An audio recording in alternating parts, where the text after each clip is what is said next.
Para mí, hermanos, es una oportunidad dispensada por Dios para que pueda compartir con ustedes la palabra del Señor. Indudable, cada vez que se abre la Biblia, siempre tiene algo que decirnos. Tenemos algo que aprender.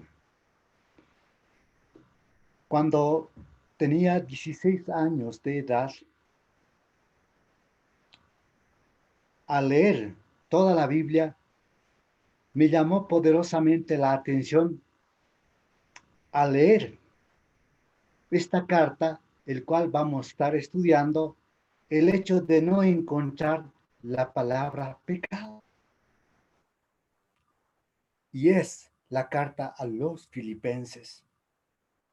Una hermosa carta dirigida de un amigo a sus amigos.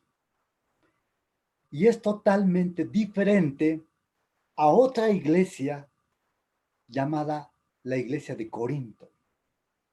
Una iglesia escandalosa, de modo que el apóstol Pablo tiene que lidiar con firmeza frente a esta iglesia, que de hecho, le digo de paso, había un divorcio congregacional.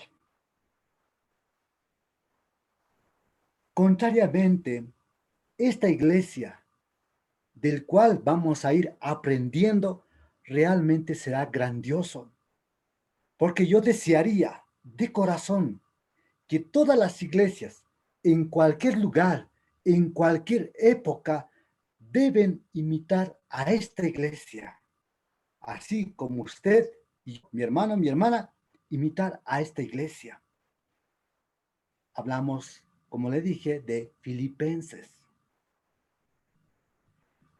Tiene 4 capítulos, pero realmente están repleta de palabras cariñosas, de amor. Realmente es sorprendente lo que vamos a aprender. Hoy vamos a dar lectura a 11 versículos del capítulo 1 de esta carta. Voy a leer, y si usted tiene la Biblia a su mano, puede acompañarme también. Dice así, versículo 1. Pablo y Timoteo, siervos de Jesucristo, a todos los santos en Cristo Jesús que están en Filipos, con los obispos y diáconos. Gracia y paz a vosotros de Dios, nuestro Padre, y del Señor Jesucristo. Doy gracias a mi Dios siempre que me acuerdo de vosotros, siempre en todas mis oraciones, rogando con gozo por todos vosotros, por vuestra comunión en el Evangelio desde el primer día hasta ahora, estando persuadido de esto, que el que comenzó en vosotros la buena obra, la perfeccionará hasta el día de Jesucristo. Como me es justo sentir esto de todos vosotros, por cuanto os tengo en el corazón y en mis prisiones, y en la defensa y confirmación del Evangelio, todos vosotros sois participantes conmigo de la gracia, porque Dios me es testigo de cómo os amo a todos vosotros con el entrañable amor de Jesucristo. Y esto pido en oración, que vuestro amor abunde aún más y más en ciencia y en todo conocimiento, para que aprobéis lo mejor, a fin de que seáis sinceros e irreprensibles para el día de Cristo, llenos de frutos de justicia que son por medio de Jesucristo, para gloria y alabanza de Dios. Que Dios bendiga su palabra. A estos versículos vamos a titular el gozo de la comunidad. Verá, mi hermano, que en esta carta la palabra gozo, en forma intercambiable con regocijaos, se entra más de 16 veces. Podríamos decir 18 veces. Hermano, esto es sorprendente. El apóstol Pablo, cuando escribe esta epístola, estaba en una prisión. estaba en Roma. Esta carta, como otras cartas, este gran hombre de Dios escribió desde la cárcel. ¿No les suena raro que esté hablando este siervo de diciendo, gozaos, regocijaos en el Señor? Otra vez os digo, regocijaos, cuando se encontraba en una circunstancia tan adversa como estar encerrado en la cárcel. Realmente, hermano, uno se pregunta, ¿qué tenía este gran hombre de Dios para que tenga este valor y firmeza, que aún de la cárcel tenga que escribir esta epístola que ahora nosotros lo estamos leyendo?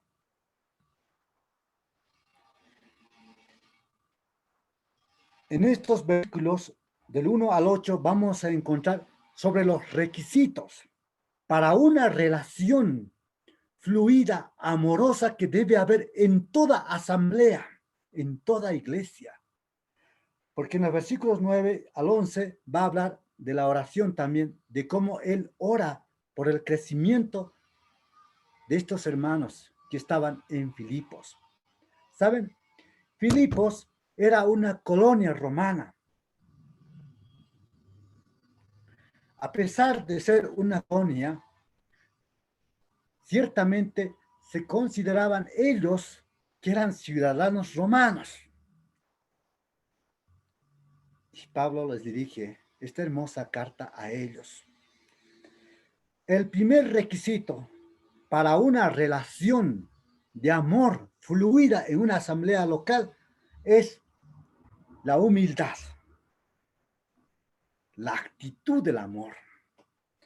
Versículo 1 dice así: Pablo, Timoteo, en todas las cartas escritas por este gran hombre de Dios, siempre en primer lugar se menciona, se identifica como el remitente. Luego, los destinatarios, a donde se encuentran los receptores de esta carta. En este caso, estaban en Filipos. Y luego también hay un saludo para ellos. Versículo 1, nuevamente leo. Pablo y Timoteo.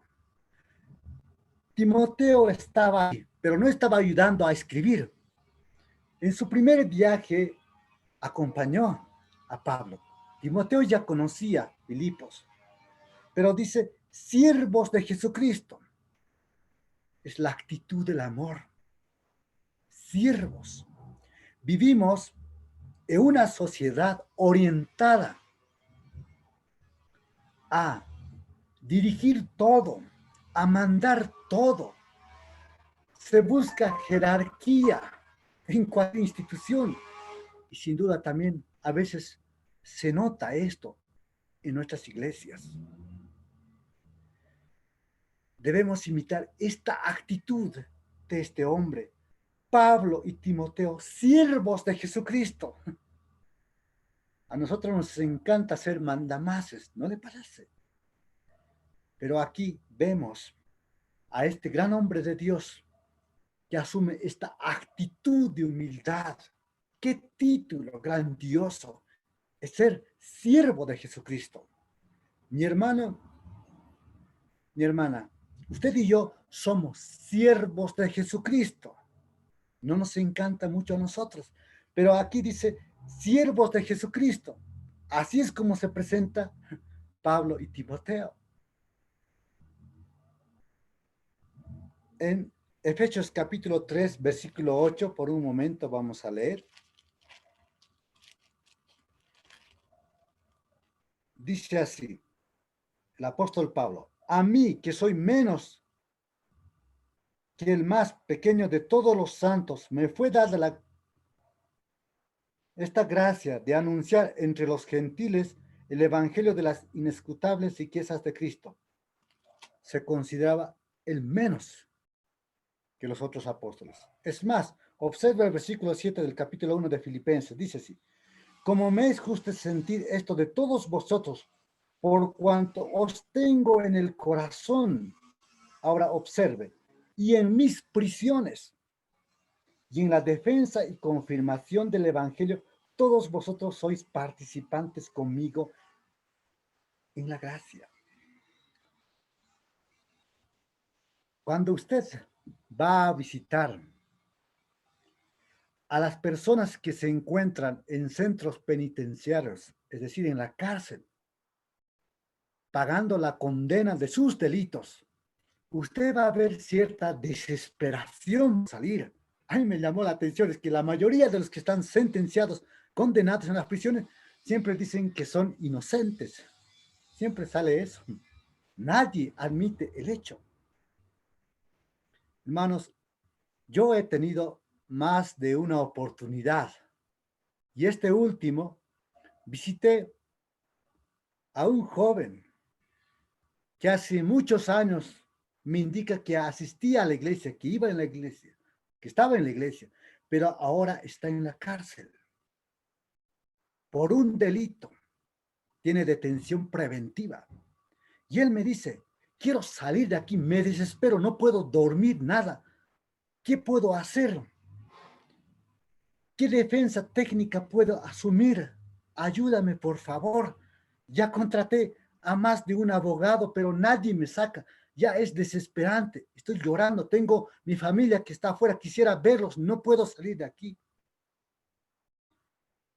Verán, hermanos, imagínense cuando alguien inocente esté en la cárcel.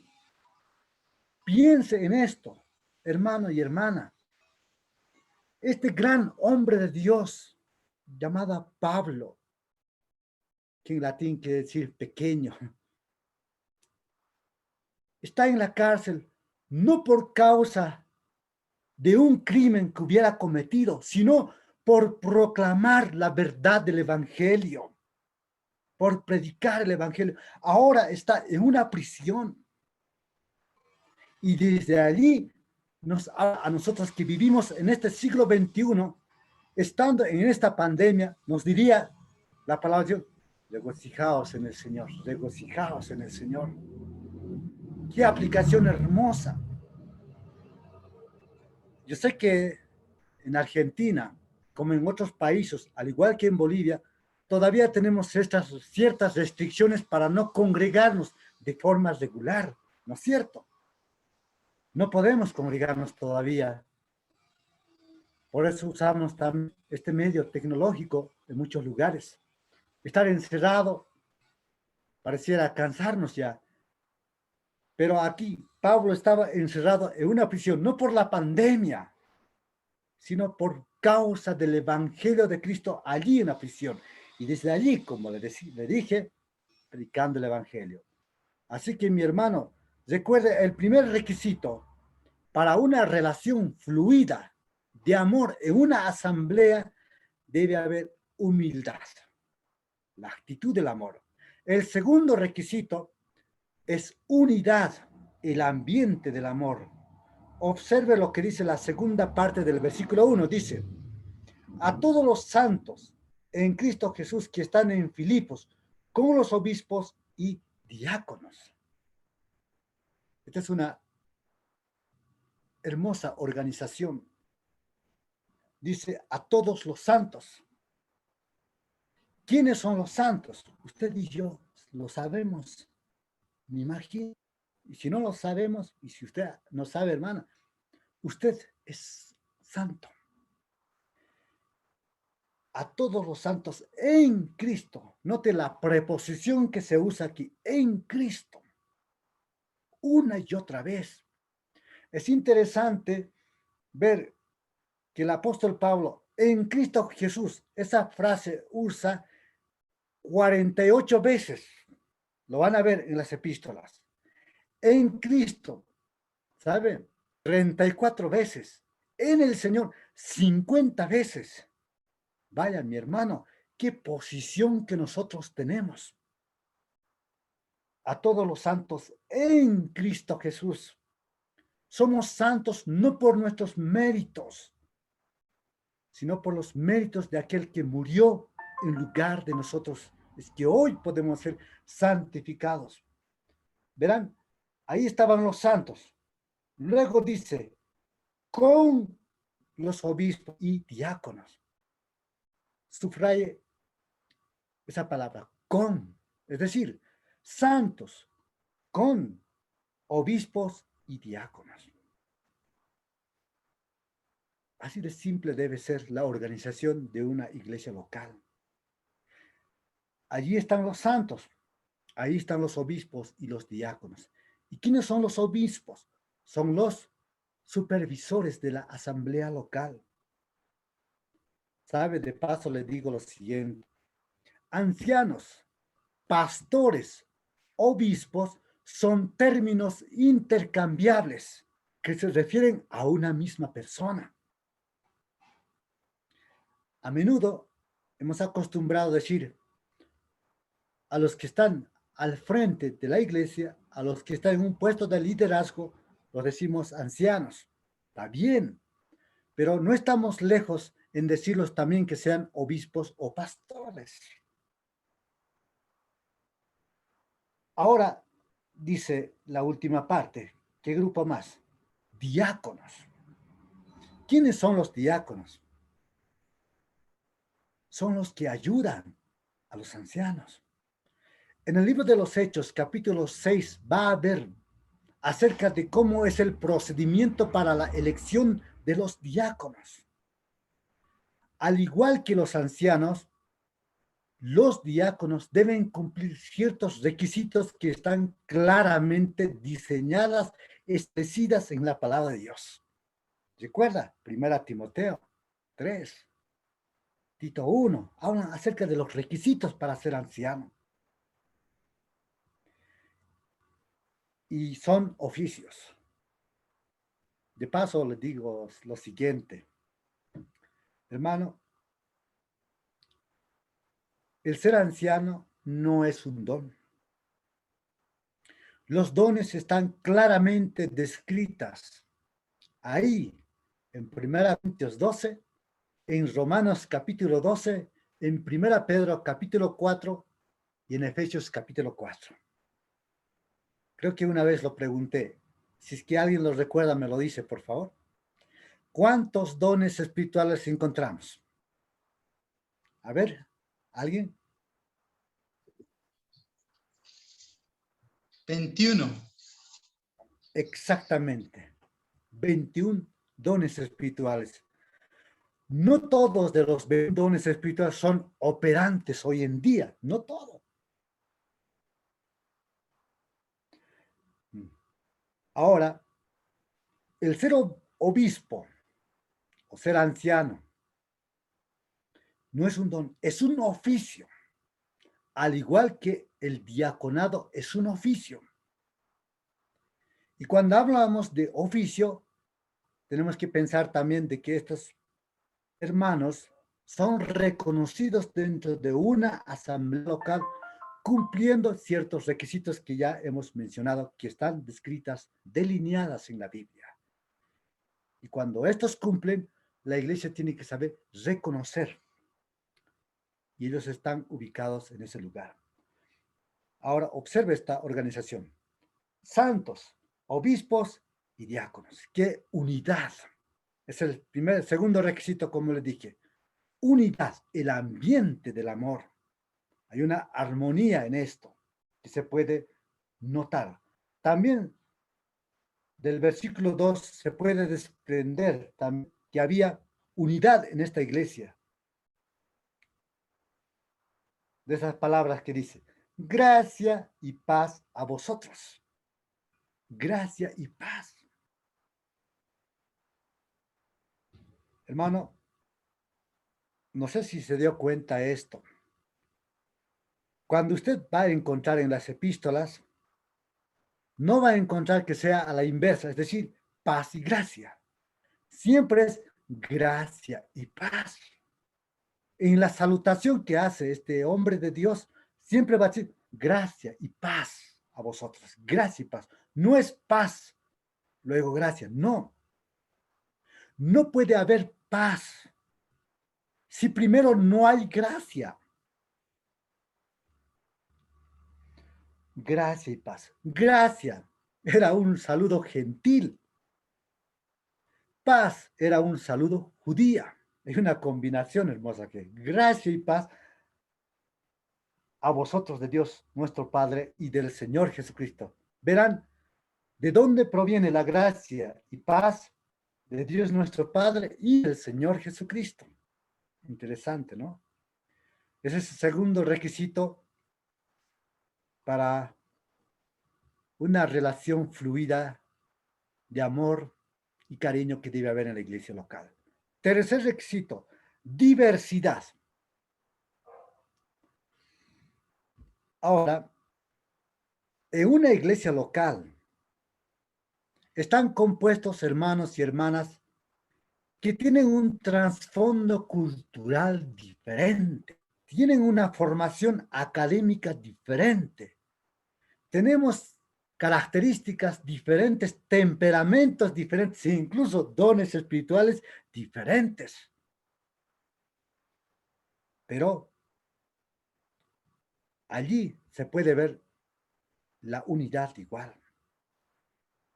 Saben, en esta iglesia de Filipos, lo van a leer en Hechos capítulo 16. Ahí encontramos un relato histórico de quienes estaban conformando como miembros de esta pequeña iglesia de Filipos.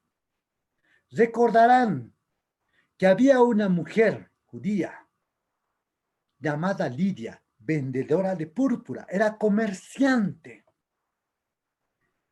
Esta mujer no simplemente dio la bienvenida al Señor para recibirlo en su corazón, sino que también abrió su corazón, abrió, mejor dicho, su casa a recibir a los misioneros, a los evangelistas de entonces. Es interesante. Allí estaba esta comerciante. Verán, allí mismo en Hechos 16 había un hombre peligroso que estaba a punto de suicidarse. ¿Recuerdan ese relato? Y está allí. Y una mujer que estaba poseída por el espíritu de adivinación también estaba allí. Verán, de alguna manera eran diferentes, pero allí había amor, porque finalmente, donde hay misión del amor, se puede ver la diversidad, y en la diversidad hay amor. Yo sé, mi hermana, mi hermano, que usted tiene un carácter diferente a su esposo o a su esposa y con los demás. Hay algunos que en la iglesia tal vez tienen un carácter muy fuerte con quien a veces no nos gustaría toparnos. ¿Saben? En toda iglesia hay siempre hermanos que sean diferentes. No nos caen siempre, ¿no es cierto? Eso pasa. A veces vamos a la iglesia, a la cena del Señor, que es un acto de adoración, y vemos justo que está entrando por la puerta del local un hermano a quien ni quisiéramos verlo. Más bien esquivamos para darle la mano. Ya ves, así estamos. Y a lo mejor alguien también, con una hermana, con quien tuvo una rabieta no resuelta, y está ahí en la iglesia. Quiere verlo. Yo no la soporto, ni quisiera verlo en pintura, no sé qué término se puede usar. Así está. ¿Por qué? No, porque ella siempre hace todo. Él nomás se mete en misterio. Es así, tal cual. Podríamos enumerar muchas cosas así. Pero, ¿saben, mis hermanos? Tenemos que aprender a amarnos y respetarnos con todos los miembros a pesar de nuestras diferencias. Si mi hermano piensa diferente, si actúa de una manera diferente, no por eso tengo que yo parar mi relación fluida que debe haber con mi hermano.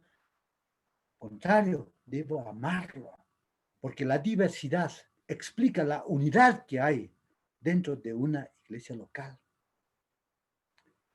Y esta iglesia estaba constituida, como le dije, por personas diferentes y sin embargo había unidad y diversidad en esta asamblea. Como le dije, Lidia, ahí estaba el carcelero, y quería suicidarse si no hubiera sido por el apóstol Pablo.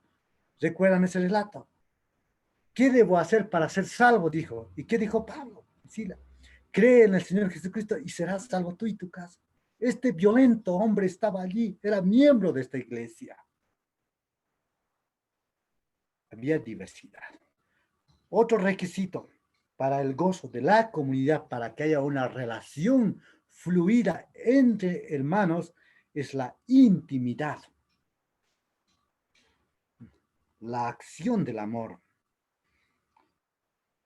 Seguramente, hermano, va a concordar usted conmigo y va a concordar con muchos comentaristas que dicen que esta carta escrita a los filipenses es una carta más personal de Pablo que a las otras cartas. Por eso es que se va a usar términos como yo, a mí, mío, como 100 veces, alrededor de 100 veces. Es que esta es una carta personal, como decía a un principio, de un amigo a sus amigos. Mi hermano, mi hermana, ¿qué relación usted tiene con los demás miembros de la iglesia, con los que están en un puesto de liderazgo, con los ancianos, con los misioneros, con los obreros? ¿Cuál es su relación con ellos? De alguna otra manera, hermanos, la acción del amor se puede reflejar cuando hay intimidad, como en este caso del apóstol Pablo. Por eso en el versículo 4 dice: siempre en todas mis oraciones rogando con gozo por todos vosotros. Versículo 3 también dice, ¿no? Gracias a mi Dios siempre que me acuerdo de vosotros. Y ahí vas a ir encontrando las expresiones. Y el versículo 8 realmente me encanta. Dice, porque Dios me es testigo de cómo os amo a todos vosotros con el entrañable amor de Jesucristo. Mi amor debe ser fluida, entrañable para con usted y usted para conmigo. Es el amor entrañable que también nosotros debemos tener como Pablo para con los hermanos de Filipos. Ahora veamos el último requisito: seguridad, la afirmación del amor. Versículo 5, vamos a leer nuevamente. Por vuestra comunión en el Evangelio desde el primer día hasta ahora, por vuestra comunión. Hermanos, participamos nosotros y tenemos comunión cuando proclamamos el Evangelio. También cuando ayudamos en la expansión del Evangelio y solventamos en algunas ocasiones económicamente a obreros y misioneros quienes van llevando la semilla del Evangelio a lugares donde a lo mejor nosotros nunca vamos a poder ir. Estos hermanos de Filipos habían enviado donativos al apóstol Pablo y se hace mención de ella. Incluso cuando Pablo estaba en Tesalónica visitando otra iglesia, los hermanos de Filipenses habían enviado igual, de la misma manera, ofrenda para su sobrevivencia y que siga predicándose el Evangelio. Y cuando nosotros participamos financieramente, es decir, en nuestras ofrendas que vayan con ese fin, realmente nosotros también tenemos comunión en el Evangelio. Por vuestra comunión en el Evangelio, desde el primer día hasta ahora. La comunión debe ser consistente, es la seguridad, la afirmación del amor. Desde el primer día, ese primer día ha sido el día cuando Lidia, como le dije, abrió su corazón. Ese día, hasta el día de Jesucristo. Mi hermano, mi hermana, eso es lo que debe haber en nuestro corazón. Consistencia en nuestra comunión con los demás. Ahora veamos sobre la oración del apóstol Pablo, que pide por crecimiento. En primer lugar, por su devoción espiritual. Versículo 9 dice así: y esto pido en oración, que vuestro amor abunde aún más y más en ciencia y en todo conocimiento. Verán, es típico del apóstol Pablo pedir en sus oraciones por cuestiones espirituales y no por asuntos materiales. Y aquí está pidiendo que los hermanos de Filipos vayan creciendo como lo estaban haciendo en amor y que abunde más, aún más y más. Recientemente en Villazón teníamos cortes del servicio de agua potable, así que por zonas había corte, así que uno tenía que agarrarse agua para poder usarla adecuadamente. Si no las agarraban, ya no hay agua, se seca hasta 2 días a veces. Y uno de estos días yo me olvidé de agarrar agua, y así que padecimos. Y cuando había agua, lo dejé la pila encendida. Por si acaso le puse un balde ahí, a ver si chorrea. Cuando salgo, estaba chorreando y el balde se había rebalsado y estaba rebalsando. Y uno de mis hijitos sale y me dice, pero mira, papá, el agua, el agua. Hay que agarrar el agua, pero el balde no podía contener el agua. Salía de la pila, no podía contener el agua. Esa es la idea cuando dice aquí Pablo que vuestro amor abunde aún más y más. Abunde. Y esa es la forma que nuestro amor debe abundar más y más, debe extenderse nuestro amor para con los demás. Y en ciencia y en todo conocimiento. Ahora versículo 10. Otra oración por lo que pide el apóstol Pablo es por el discernimiento espiritual. Dice, para que aprobéis lo mejor, a fin de que seáis sinceros e irreprensibles para el día de Cristo. Para que aprobéis lo mejor. Es decir, para que comprobéis lo mejor. Esto me lleva a pensar lo que dijo también el apóstol Pablo escribiendo a los hermanos de Roma en el capítulo 12, versículo 2. Que comprobéis cuál sea la buena voluntad de Dios, agradable y perfecta. Comprobar, discriminar lo mejor, a fin de que dice, seáis sinceros y irreprensibles para el día de Cristo. Otro motivo de oración por el que el apóstol Pablo es por la conducta espiritual de estos hermanos. Versículo 11 dice, llenos de frutos de justicia, que son por medio de Jesucristo para gloria y alabanza de Dios. Hermano, Pablo deseaba por estos hermanos, al igual que desea también para nosotros, que estemos llenos de frutos de justicia en nuestra conducta espiritual. Hermanos, yo deseo de corazón que nuestro Señor, a través de su Espíritu Santo, que ha derramado en nuestros corazones, podamos cada día acrecentar nuestro amor y ser igual que esta iglesia hermosa, como es la iglesia de Filipos. No en vano el apóstol Pablo se gozaba al escribir de forma tan particular y peculiar a esta iglesia en esta hermosa carta.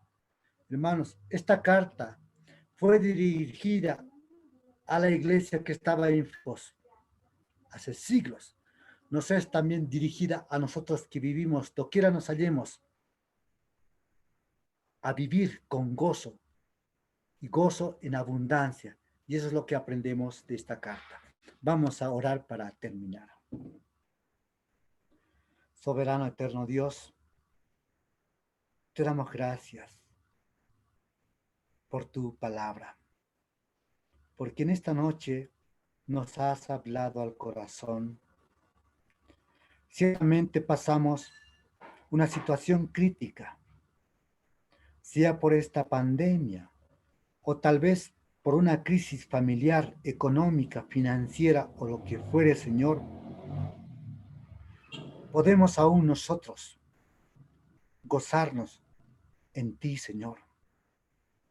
Porque de esta hermosa carta podemos desprender que nosotros podemos gozarnos a pesar de las circunstancias adversas. Porque tu Espíritu Santo está en nosotros, por el cual podemos reflejar el gozo, que es fruto del Espíritu Santo. En esta noche, Señor, te pedimos que nos ayudes a cada uno de nosotros a imitar a esta iglesia, donde haya una relación amorosa entre los míos, a fin de que podamos crecer en el conocimiento de la verdad tuya. Así, oh Dios, te damos gracias porque por tu palabra hemos sido desafiados y bendecidos a proseguir en la causa tuya. Te lo agradecemos en Cristo Jesús, nuestro bendito Salvador. Amén. Gracias, hermano.